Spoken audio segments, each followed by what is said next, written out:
Hi, I'm Maya Ellis. Here's what smart investors are watching right now: Operation Epic Fury and the global contagion. Welcome to today's strategic briefing on Operation Epic Fury and the resulting global contagion. Today is day 18 of the crisis, and we will be examining the macroeconomic impacts of the 2026 U.S.-Iran conflict, specifically focusing on supply chain paralysis and how to defend equity portfolios in this environment. To understand the market impact, we must trace the shockwave outward from the epicenter. The causal chain moves from the military conflict in Ring 1 out to infrastructure choke points in Ring 2, causing global business contagion in Ring 3, and ultimately terminating in the financial markets in Ring 4. The key insight here is that the military outcome itself is secondary to the market. It is the duration of the disruptions in Ring 2, like the Hormuz blockade, that will dictate the severity of the financial damage. How did we get here? Slide 3 shows the escalation staircase leading up to the conflict. It began in January 2026 with mass civil unrest in Iran, leading to a massive U.S. military buildup.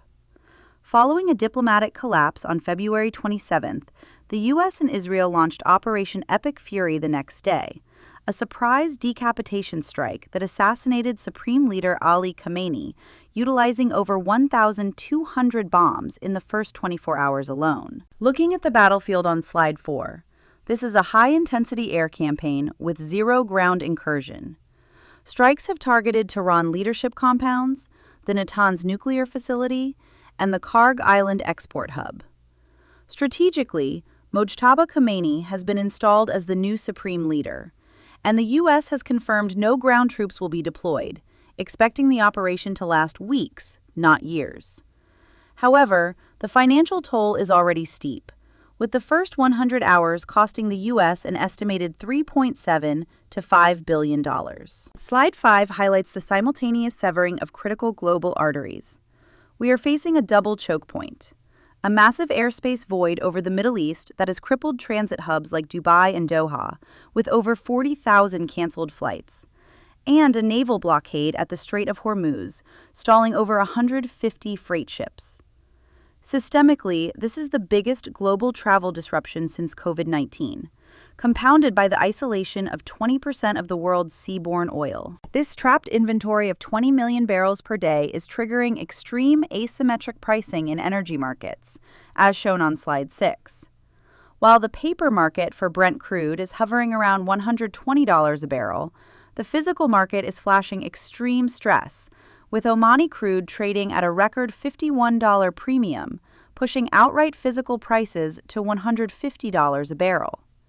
Downstream, Asian jet fuel is approaching $200 a barrel, forcing refiners like Sinopec to slash production and prompting export bans in China and Thailand. Slide 7 maps how this contagion spreads across corporate sectors, based on their exposure to energy costs and freight disruptions.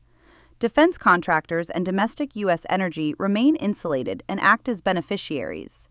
However, fast fashion brands face high logistics risk, with garments stranded in Asia, while tech and cloud companies face infrastructure risks due to damaged data centers in the Gulf. In critical danger are unhedged U.S. airlines facing $200 jet fuel and global aluminum smelters heavily reliant on trapped regional supply. All of this places the Federal Reserve on an unsolvable seesaw, illustrated on Slide 8. On one side, they face runaway inflation driven by $150 physical crude and surging shipping rates, which demands higher interest rates. On the other side, crashing growth from paralyzed supply chains and canceled logistics demands lower interest rates. A prolonged conflict will force the Fed to choose between breaking the broader economy with high rates or allowing energy inflation to become permanently entrenched. To forecast the equity impact, Slide 9 compares this crisis to historical analogs. While the 1991 Gulf War and 2022 Russia-Ukraine conflict were transient shocks where supply buffers absorbed the impact, the 1973 Yom Kippur War was a structural shock that broke the economic cycle and caused stagflation. The 2026 war is currently TBD, with double the physically trapped supply of the 2022 Russian disruption, The outcome hangs entirely on the duration of the Hormuz closure. Slide 10 defines the critical inflection point, the 30-day threshold. During days 1 to 30, the market views this as a transient buy-the-dip opportunity, relying on Saudi spare capacity and strategic reserves to plug the gap. But if the blockade persists past day 30, we enter the structural zone. At this point, the 1973 paradigm activates. Energy scarcity triggers irreversible inflation, and equities will face multi-quarter drawdowns. How should portfolios be positioned? Slide 11 breaks down tactical allocation. On offense, investors should target beneficiaries of fragmentation, such as defense contractors like Lockheed Martin, energy majors capturing price spikes, and LNG infrastructure firms.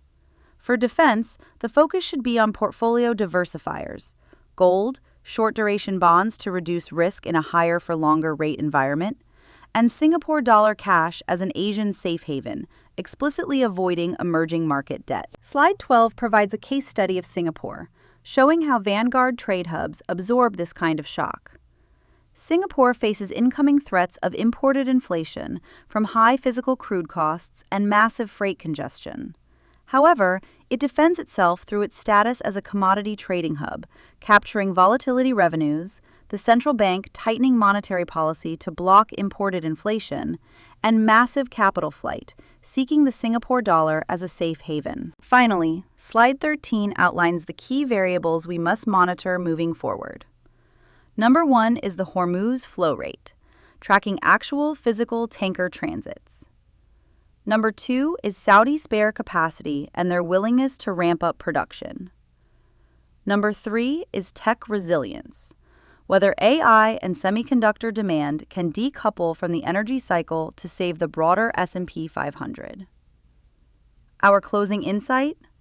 Watch the physical fundamentals, not the political headlines. The greatest portfolio risks lie in the gap between political optimism and physical scarcity. If this helped you, don't forget to like and subscribe. See you next time.